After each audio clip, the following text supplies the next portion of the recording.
Então vamos iniciar. Prazer estarmos juntos para essa palestra. Como eu disse, até alguns estavam me perguntando, né, referente ao tema ali. Só algumas considerações. Esse tema que está aí, que eu iria fazer, eu não vou fazer, porque é a área do pastor Edinaldo, e ele é especialista nessa área do Ministério dos Dons. E aí eu iria entrar numa área que ele tem mais gabarito aí para falar do que eu. Tá? E aí nós vamos trabalhar um tema que é bem simples. É simples, mas difícil de se colocar em prática. Difícil. E aí é o desafio nosso, meu e seu, de colocar isso daí em prática. Às vezes, nem sempre o óbvio é fácil de ser realizado. Nem sempre. E geralmente não é. Então, nós vamos trabalhar nesse tema. Nem sempre é fácil fazer aquilo que é óbvio. Tá? O que é óbvio? É fácil de entender, é evidente e lógico. E para iniciar, eu gostaria de só ilustrar com essa festa. Não sei se você conhece essa festa, o Raja. Ela é a peregrinação anual dos muçulmanos para a cidade de Meca, na Arábia Saudita. E aqui é uma foto, está meio ruim de ver, mas aqui está cheio de gente, eles ficam rodando ali naquela urna, né? E é um lugar sagrado para os muçulmanos. E muitas pessoas fazem essa peregrinação para Meca. No ano de 2011, por exemplo, 2.500 bilhões de pessoas se dirigiram para essa peregrinação e passaram por Meca. Então, todo ano, eles vão. Mas, essa peregrinação, ele tem um ritual que deve ser feito por todo muçulmano. Essa é uma passarela, Jamalabad é a passarela, e eles se dirigem para esse local e vão fazendo essa peregrinação e orações. E aí eles chegam nesse túnel aqui, nesse túnel. E aí do outro lado do túnel tem esse local aqui, onde eles fazem o ritual de apedrejamento do demônio. Ok? Eles pegam 21 pedras, geralmente, e está vendo essas bases aqui? É como se fosse o demônio e eles começam a jogar as pedras. É um ritual que deve ser feito. E eles fazem no finalzinho da tarde, no pôr do sol. E aí o acúmulo de pessoas ali no final da tarde é muito grande. No ano de 1990, nesse túnel aqui, morreu em torno de 1.400 pessoas e 2.000 pessoas ficaram feridas. Por quê? Eles se aglomeraram ali, o sistema de refrigeração do túnel, ele falhou, deu uma pane, e aí deu aquele tumulto, começaram a sentir aquele calor e muitas pessoas morreram, sufocadas e pisoteadas. Dos 10 tumultos registrados no mundo, 4 que teve morte, 4 são aqui na Arábia Saudita, em Meca, na cidade de Meca. Eles sabem que vai ter a morte de alguém. Eles sabem o local, mas não conseguem evitar a morte. Geralmente ele consegue diminuir, mas sempre tem a morte de alguém nesse local. É um local de difícil acesso. É óbvio, mas não consegue ser o quê? Ser resolvido. É claro, é evidente. O problema está ali, mas não consegue ser resolvido. O tema que nós vamos falar é algo claro, evidente, todo mundo sabe que precisa ser feito. Mas o difícil é fazer, que é esse tema, a palestra. Nem sempre é fácil fazer o que é óbvio. Esse é o tema. Visitação em prática. Visitação em prática. Tá? Nem sempre fazemos o que é óbvio. Isso é óbvio, todo mundo sabe que é uma necessidade de nós fazermos visita. Tanto na área pastoral, quanto na área ministerial, e vocês como líderes. Mas eu pergunto aqui, quantos de vocês aqui já receberam a visita do pastor? Levante a mão. Vou olhar aqui, tem uma ovelha minha aqui, tá levantada a mão, né? Quantos aqui nunca receberam a visita do pastor? Levante a mão. Amém? Porque é só você. Tem mais alguém? Ok. Não precisa nem falar que ó distrito, né? Mas circunstâncias, de repente, tá? Mas quantos já receberam a visita de um líder da igreja, ancião e tal? Levante a mão. Ok. Às vezes nós cobramos isso mais do pastor. Mas essa é uma responsabilidade não só do pastor, e não estou eximindo o pastor dessa responsabilidade de maneira nenhuma, querendo transferir isso para vocês de maneira nenhuma, mas é uma responsabilidade dos líderes da igreja também. É uma responsabilidade nossa. Eu tenho me surpreendido lá em Sarandi, eu tenho encontrado algumas pessoas, e nós iniciamos, por isso que eu estou falando desse tema, nós iniciamos esse projeto de visitação, e eu tenho me surpreendido. Eu visitei algumas pessoas de 15, 20, 30 anos, que não receberam, que nunca não tinham recebido a visita do pastor, só receberam quando foi para preencher a ficha batismal, e depois não receberam. 20, 30 anos sem receber a visita de um pastor. E eu percebi a necessidade, primeiro nós como pastores, e a necessidade nossa como igreja, de trabalhar nessa área de visitação. E infelizmente é uma prática que está sendo esquecida. Se não está sendo esquecida, não está sendo usado ou feito da maneira devida ou da maneira bíblica. E eu gostaria de trabalhar um pouquinho nesse tema com vocês, tá? Deixa eu passar aqui esse tema. Deixa eu voltar aqui para vocês com esse tema aqui. Deixa eu ver se eu consigo voltar aqui. Olha o texto. Ellen White, eu vou citar ele no final, mas vou citar já para vocês verem a importância da visitação. Como pode ser concluída a grande obra da mensagem do terceiro anjo? Você já fez essa pergunta? Como pode? Que o irmão veio perguntar, né? Quanto tempo vai faltar aí para a gente pregar o evangelho em todo o Brasil, em todo o mundo? Né?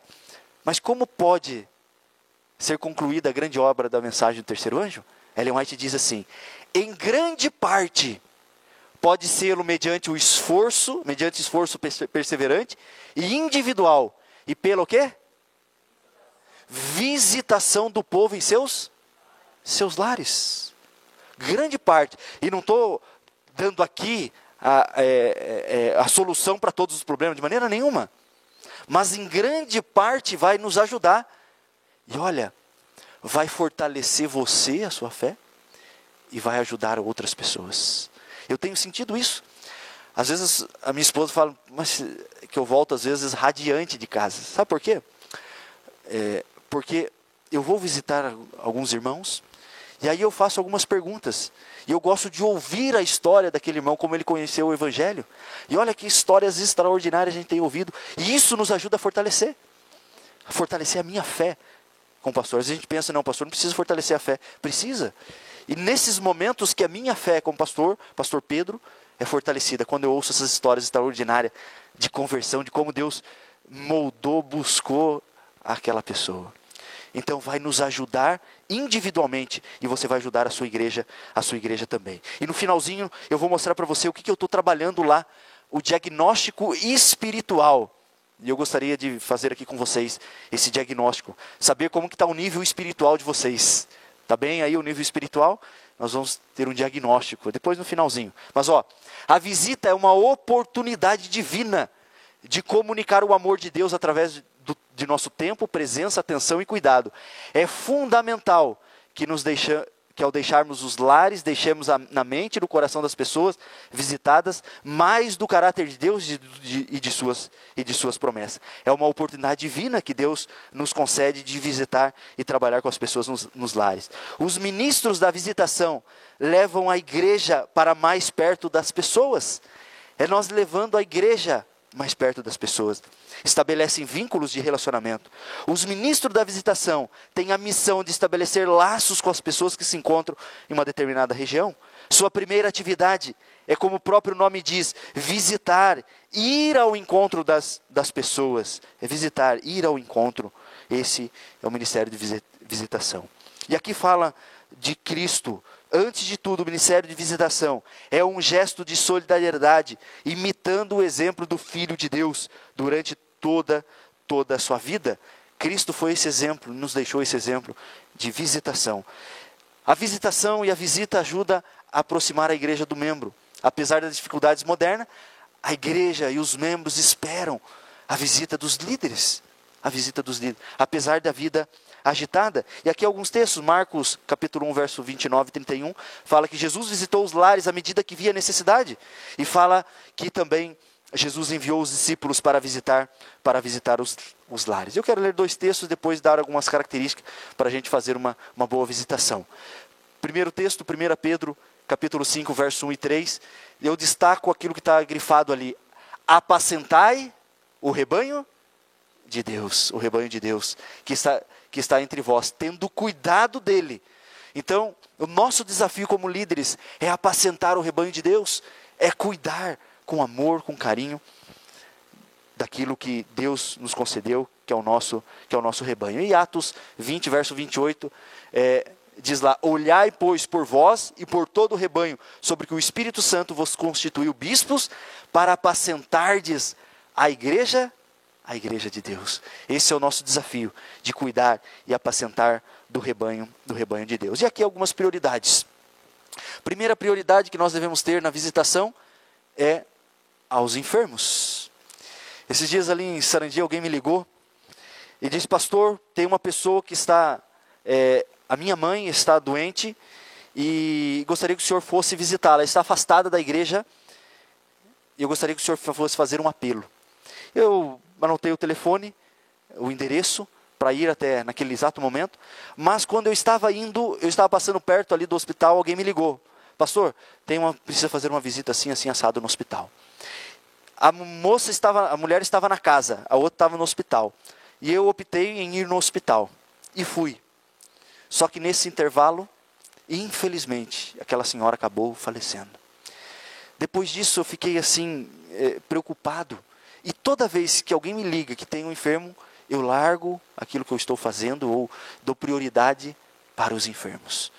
Para levar uma palavra de ânimo, de amor, de carinho para naquele momento que está enfermo. Então é importante, prioridade, enfermo. Depois os idosos. Ah, queridos, nós vimos aqui algumas pessoas 40 anos. Imagina 40, 50 anos você dedicando a sua vida ao trabalho de Deus, à obra de Deus, à igreja. Enfrentando grandes desafios.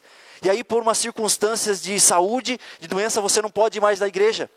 E aí ninguém vai te visitar, ninguém vai ver o que causa uma mágoa, causa ou não causa? Então, os idosos são pessoas que precisam ser visitadas. Principalmente aqueles que não têm oportunidades de estar indo à igreja. Nós devemos levar a igreja até eles. Esse é o propósito da visitação, levar a igreja até aquelas pessoas que estão sendo visitadas. Recém-convertidos precisam de acompanhamento, visitantes da igreja. A pessoa que te visita você na igreja, você tem a obrigação, a responsabilidade de visitar ela depois. Então vá visitá-la. Famílias da igreja, você identifica problemas, dificuldades. Membros afastados, e aqui está incluído não aqueles que quebraram princípios somente, mas aqueles que de repente não são assíduos à igreja, não vão constantemente aos cultos. E líderes locais. Por exemplo, quantos são anciãos aqui? Levante a mão. É só para pensar, você já visitou os líderes de departamento da sua igreja? Só para pensar, ok? Para pensar, não precisa... Você tem alguém diretor de escola sabatina aqui? Aqui. Já visitou os professores da escola sabatina? Você percebe que cada um tem um terreno para trabalhar ou pessoas para visitar? Que precisa ser trabalhada e visitada. E aqui algumas dicas para visitação. Primeiro, planeja a visita. Não vai assim de sopetão, planeja a visita. Ali em Sarandi a gente fez uns cartãozinhos e a pessoa coloca ali o melhor horário disponível, o melhor dia para receber a visita do pastor. Pode ser feito assim, dessa maneira, mas combine com antecedência. Planeje e diga, não precisa fazer nada para comer. Se quiser, pode fazer. Mas não há necessidade de ficar limpando a casa, aquele estresse para receber alguém. Ok? Oriente, planeje essa visita, não vá de supetão, porque você pode ter surpresa. Evite ir desacompanhado. Jamais vai fazer uma visita a uma pessoa do sexo oposto desacompanhado. Leve alguém junto. Faça visitas breves. É melhor que as pessoas sintam que a visita foi breve do que demorada e tediosa. Alguns especialistas, muito pouca material sobre isso, sobre visitação, mas alguns dizem em torno de 30 a 40 minutos. Eu creio que pode ser até mais. Eu que falo bastante, né? Geralmente as minhas visitas duram em torno de uma hora e meia. Tá? Mas eu vou no final mostrar por quê. Porque leva um pouquinho de tempo as visitas. Mas o ideal, e tome cuidado, é melhor ser rápida do que ser demorada. Partilhe algo, tenha algo para compartilhar, um livro, alguma coisa. Eu geralmente levo um cartãozinho assim, para compartilhar, para deixar no final da visita, faço oração, eu deixo ali com a pessoa, escrevo uma mensagem no final, e meu telefone, e deixo ali com a pessoa, para a pessoa guardar ali na Bíblia. Então leve sempre um presentinho, partilhe algo, um livro, enfim. Quebre o gelo. Como fazer isso? Eu faço de duas maneiras. Primeiro eu pergunto onde a pessoa nasceu, né? Se nasceu aqui em Sarandi, se nasceu aqui em Maringá, e como foi a sua conversão. E aí eu fico só nessas duas perguntas algumas vezes, porque elas começam a contar as histórias extraordinárias, fortalecendo a nossa fé. E quando você pergunta e quebra esse gelo, a pessoa fica contando e fica mais à vontade para estar compartilhando com você. E aqui alguns elementos bem básicos para você fazer as visitas. Por exemplo, um elemento básico que é essencial, leitura da Bíblia. Vai fazer uma visita, leitura da Bíblia. Se não tiver a leitura da Bíblia, é uma visita social, não é uma visita espiritual. Leitura da Bíblia, faça a leitura da Bíblia. Tá? Selecione alguns textos adequados das necessidades especiais da família. Selecione ali, deixa selecionados os textos, e aí você vai conversando com a família, no final você tem o texto lá, vem na mente de repente. Ou tem vários textos que servem para todas as ocasiões. E aí você seleciona esse texto para você fazer essa leitura. Outra coisa, isso é importante. Além da leitura bíblica, disposição para ouvir. E infelizmente, nós gostamos de falar mais do que ouvir. Estar atento e ouvir com interesse. Em geral, as pessoas gostam mais de falar do que ouvir. Seja um bom ouvinte, incentive os outros a falar de si mesmo. Ao ouvir, você descobrirá coisas interessantes a respeito das pessoas. Ontem mesmo eu estava fazendo uma visita a um dos nossos anciãos e eu fiz essa pergunta: como foi a conversão, né?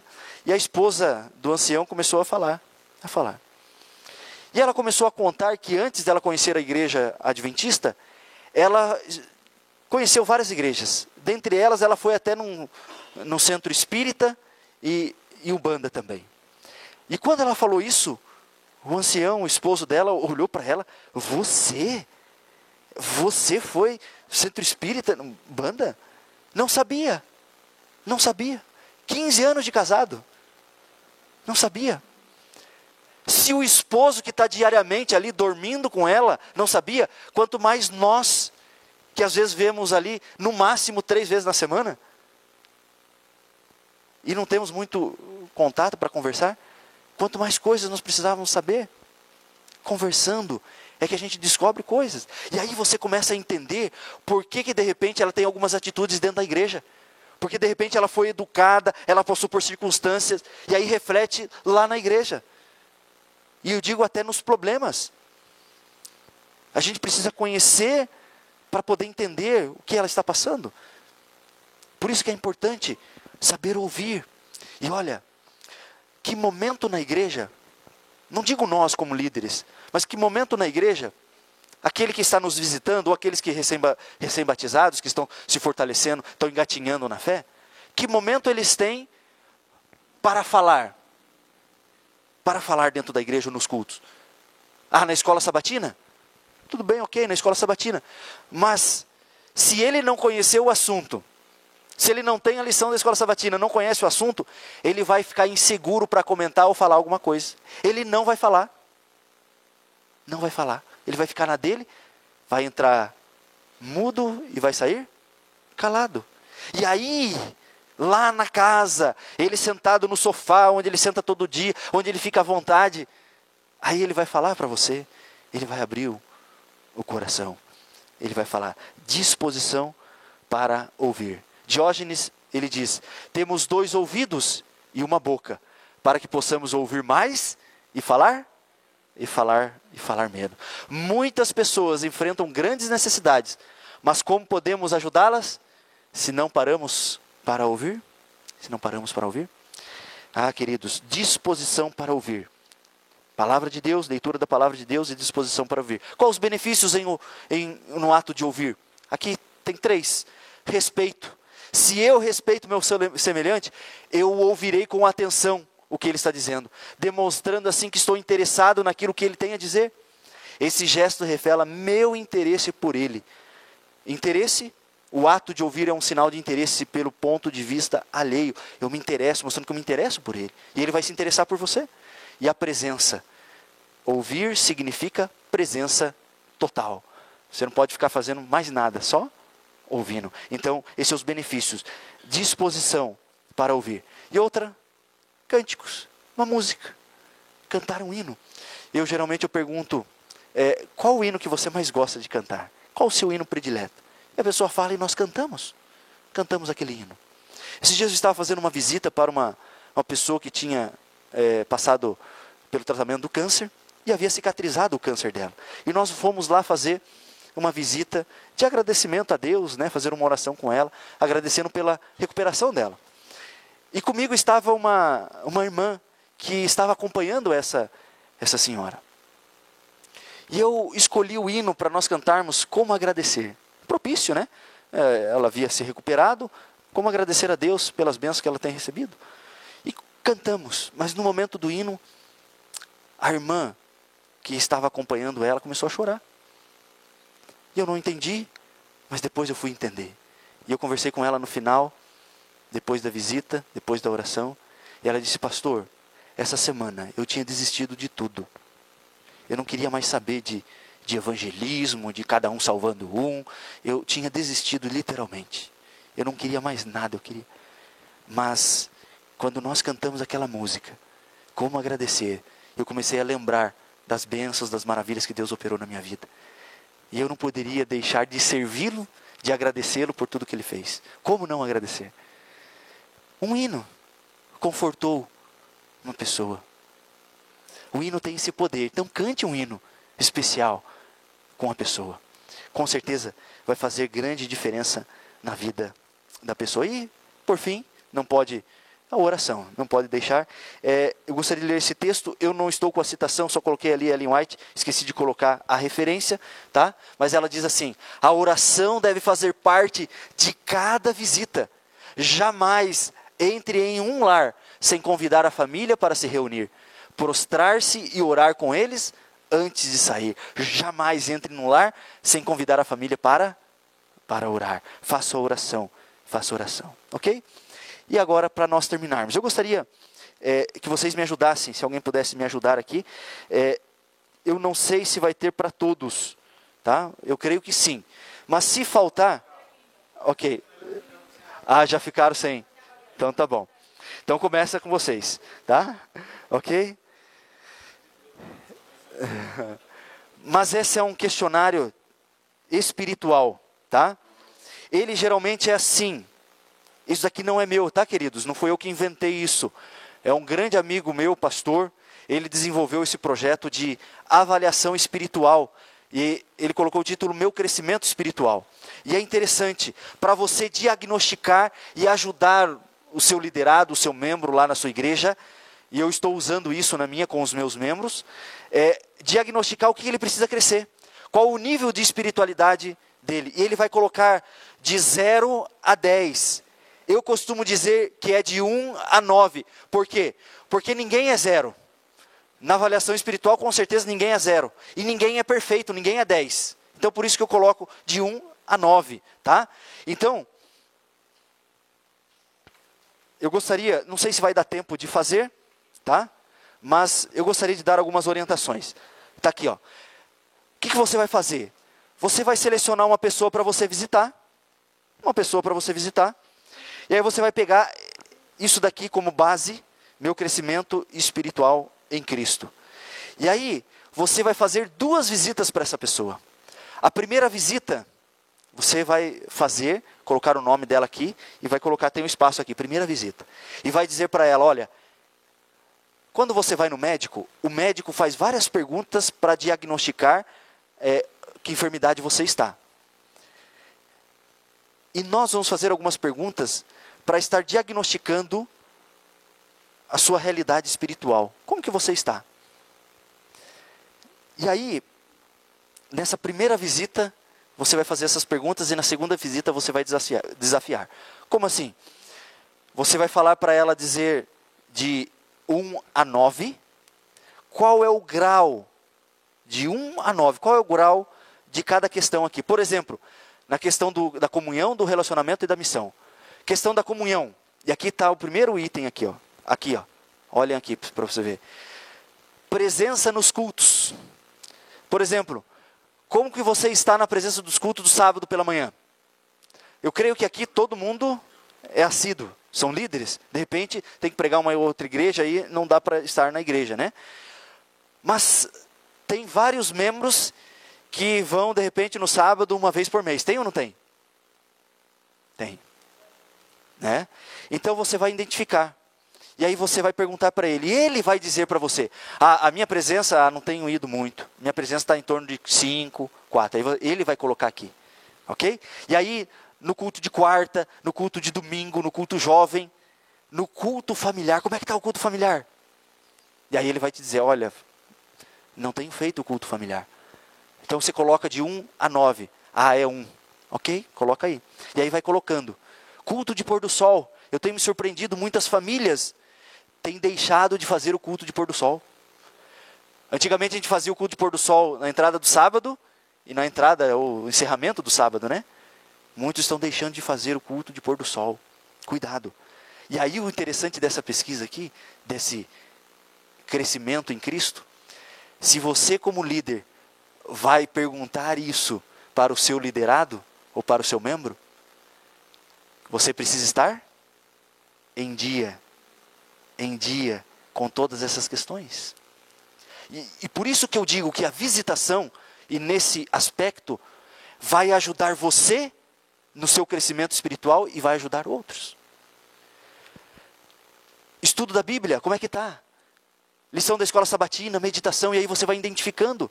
Ah, quem tem lição, não tem. Por que você não está estudando? Ah, eu não tenho lição. Vamos tentar providenciar.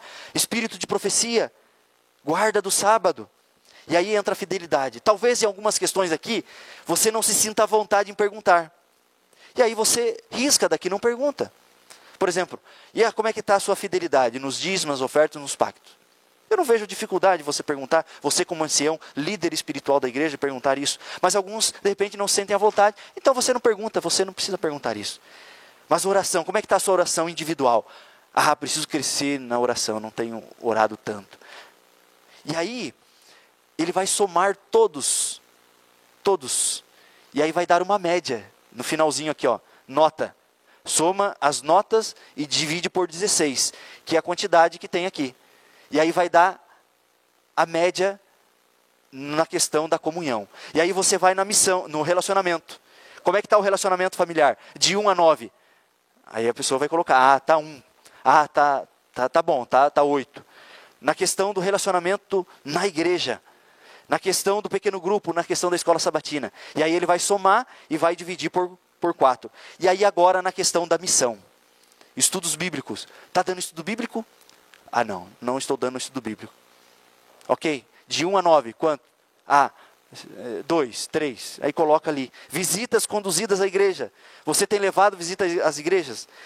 Duplas missionárias. E aí aqui você vai identificando o dom de cada um. Porque, pastor, eu não gosto de levar pessoas, não gosto de convidar pessoas, porque eu não me sinto bem convidando e tal. E aí você vai identificar a característica e o dom daquela pessoa. Visitas conduzidas à classe bíblica, pessoas conduzidas ao batismo. Geralmente eu pergunto, dos últimos 5 anos, você levou alguma pessoa ao batismo? Nos últimos 5 anos, quantos já levaram aqui? Levante a mão. Dos últimos 5 anos, alguém ao batismo? Foi um conduto. Amém, por isso. Ok? Pergunta aí dos últimos 5 anos. E do último ano? Levante a mão. Amém. Ok? E aí você desafia o membro. desafia. E aí você auxilia algum departamento, e aí você soma de novo e vai. E aí você vai somar os 3, comunhão, relacionamento e missão, e aí vai dar a nota final, a média final da espiritualidade dele, nesse aspecto da comunhão, relacionamento e missão. E aí se der, por exemplo, um 5, o que você vai fazer? Aí você vai desafiar, eu vou voltar daqui a 6 meses. E eu gostaria, dá para crescer, né, em alguns aspectos aqui? Você está com 5, dá para crescer? Ah, dá sim. Em que aspecto? Ah, na questão da presença nos cultos, você está com nota baixa. Que tal você tentar estar mais presente nos cultos? E assim trabalhar com ele. E desafiar, daqui 6 meses eu vou voltar, porque tem o antes e o depois, para a segunda visita, para você chegar lá e fazer de novo as mesmas perguntas, e com certeza, na experiência que nós temos tido, fazendo isso, eles têm crescido. Não peguei nenhum até agora, nenhum que tenha regredido, nenhum, só tem crescido, só tem crescido. Dá para fazer isso ou não dá? O que vocês acham? Dá. Não é fácil. Eu iniciei isso na minha igreja central lá, central de Sarandi. Morei 4 meses. 4 meses para fazer. Agora nós vamos iniciar, eu comecei, já fiz, aqui na igreja do Gessner, que é nosso ancião, primeiro ancião lá da igreja do Novo Independência. Vamos iniciar lá. Vamos fazer isso. Mas no que eu já tenho feito, tem trazido um resultado assim, surpreendente. Surpreendente. É óbvio, é algo simples, mas que traz um resultado surpreendente e extraordinário. Dá para fazer. É simples. É simples. Mas precisa o quê? Ser feito, ser colocado em prática. E Ellen White diz que precisa o quê? De perseverança. Perseverança. E aí você consegue promover esse projeto, essa visão do cada um salvando um. Porque, não sei se vocês já tentaram, mas essa visão nos surpreendeu, né? É isso, a igreja agora, mas talvez a dificuldade está sendo colocar em prática e envolver os membros. E eu tive pensando, você fazer, e nós fizemos, né, lá em Sarandi, a escola missionária. Bastante pessoas participaram, mas nem todas. Nem todas. E algumas você vai conseguir trabalhar na visitação, na casa, promovendo o programa da igreja, tentando envolvê-lo de alguma forma, através da visitação. E eu termino com esse texto que eu já li, mas eu gostaria de ler de novo. Como pode ser concluída a grande obra da mensagem do terceiro anjo? Em grande parte, pode ser mediante esforço perseverante e individual, pela visitação do povo nos seus lares. Grande parte pode ser feito assim, dessa forma.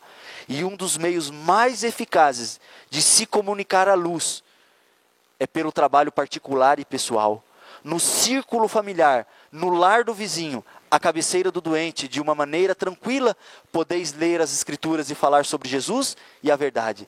Lançareis assim preciosa semente que germinará e produzirá fruto.